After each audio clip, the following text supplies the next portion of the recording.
किती काळ्या मावल्या बांधल्या उनके घर पे कैश जली हुई बरामद हुई है, बड़ी शॉकिंग से घटना, क्या कहना चाहेंगे? क्या कहेंगे, उसके ऊपर हम 2 दिन से बोल रहे हैं।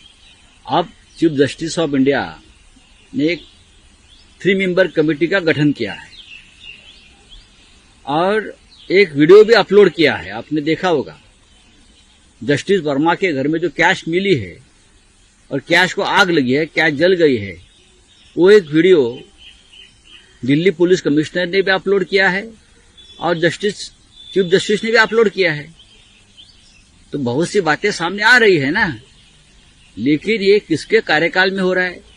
न खाऊंगा न खाने दूंगा कहने वाले नरेंद्र मोदी जी के समय में इस प्रकार से हमारी जुडिशियरी में एक जज के घर में इस प्रकार से 15-15, 20-20 करोड़ मिल रहा है। लगता है कि एक दिन की कमाई है। लेकिन इस चीज को ऐसा बताया जा रहा है कुछ मात्रा में मिला है, ये मात्रा का जो आंकड़ा है वो बताया नहीं जा रहा। मात्रा में ऐसा है, ये मात्रा एक दिन की कमाई का है हाईकोर्ट जज के। ऐसे लोग बोल रहे हैं दिल्ली में था। जो आंकड़ा आया है, जो मात्रा आई है 15 करोड़ कुछ नहीं दिल्ली में। ऐसी भी दिल्ली की अगर ये चर्चा है जुडिशियरी के बारे में तो ये बहुत गंभीर बात है। इसलिए तो मैं कहता हूं कि शिवसेना को न्याय क्यों नहीं मिला सुप्रीम कोर्ट में,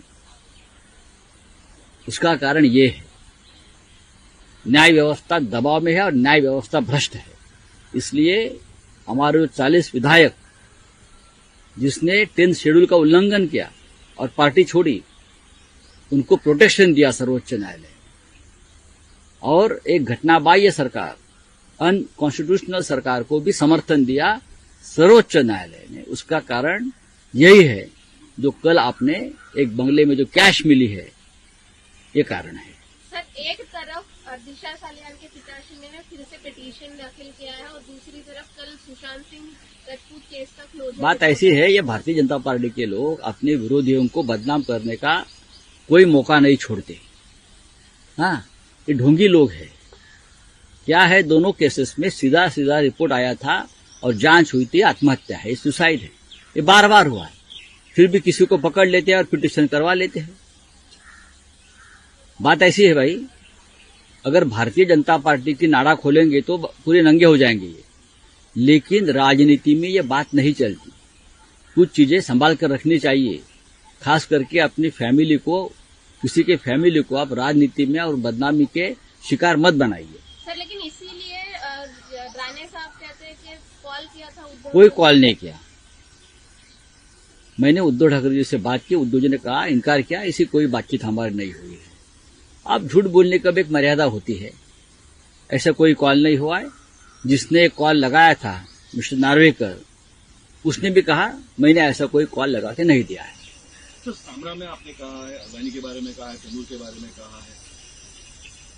नहीं, औरंगजेब की जो कब्र खोदना चाहते हैं, उखाड़ना चाहते हैं कि उनको जो मुगल आक्रांत है उनका नामो निशान मिटाना चाहते हैं, तो तैमूर को कैसे ये लोग सहन कर रहे हैं?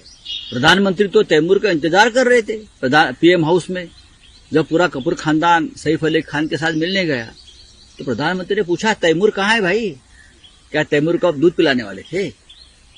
हमने तो तैमूर के बारे में कुछ नहीं कहा, आपके पार्टी के लोगों ने विरोध किया था। तो तैमूर चलता है।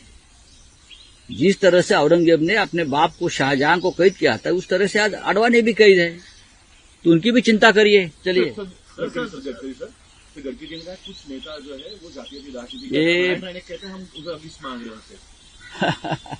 बात ऐसी है, गडकरी साहब एक